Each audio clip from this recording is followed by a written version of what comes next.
kalian melalui video pembelajaran hari ini. Nah, pembelajaran sebelumnya kalian sudah mengenal tentang surat dinas. Nah, kali ini kita akan belajar mengenai surat pribadi. Nah, surat dinas itu berbeda dengan surat pribadi. Sebelum kita lanjut ke materi, mari kita melihat tujuan pembelajaran kita.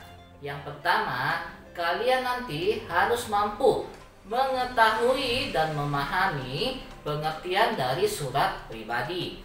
Yang kedua, kalian harus tahu dan mengerti bagian-bagian dari surat pribadi. Nah, pertanyaannya, apa sih yang dimaksud dengan surat pribadi? Nah, surat pribadi itu surat yang dibuat untuk kepentingan individu atau pribadi. Jadi, jika surat dinas dibuat untuk kepentingan kedinasan, maka surat pribadi dibuat untuk kepentingan pribadinya.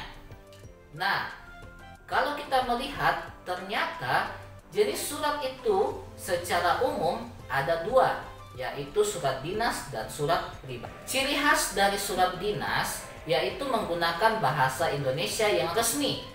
Sedangkan ciri khas dari surat pribadi yaitu menggunakan bahasa sehari-hari. Namun, dia itu masih sopan dan juga formatnya masih bersifat bebas. Nah, perhatikan, ini adalah bagian-bagian dari surat pribadi. Yang pertama, ada tempat dan tanggal penulisan surat. Yang kedua, ada nama penerima surat. Yang ketiga, ada alamat dari penerima surat. Yang keempat, ada paragraf pembuka, ada paragraf isi, dan ada paragraf penutup, serta ada nama dari pengirim suratnya.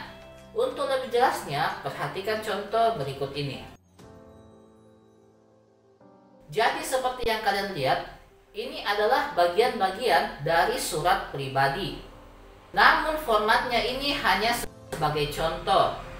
Bisa saja kalian menuliskan nama penerima suratnya terlebih dahulu, lalu alamatnya, kemudian tempat dan tanggal penulisan suratnya.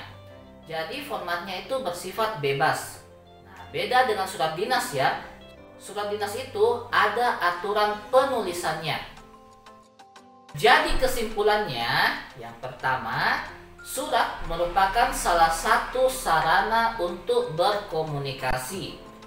Ada dua jenis surat, yaitu surat pribadi dan surat dinas. Surat pribadi dibuat untuk kepentingan individu atau kepentingan perseorangan atau kepentingan pribadi, maka surat dinas dibuat untuk kepentingan kedinasan. Kesimpulan yang terakhir yaitu ada 7 bagian dari surat pribadi. Yang pertama yaitu tempat dan tanggal pembuatan surat. Yang kedua, nama penerima surat. Yang ketiga, alamat penerima surat. Yang keempat, salam pembuka. Kemudian isi. Yang keenam, penutup. Dan yang ketujuh yaitu nama pengirim surat. Jadi itulah kesimpulan pembelajaran kita hari ini.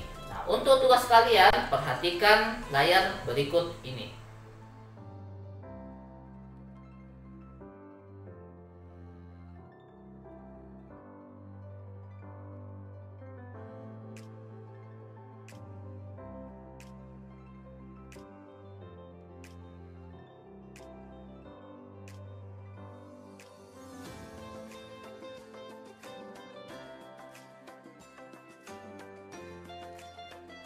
Baik anak-anak, sampai di sini pertemuan kita hari ini.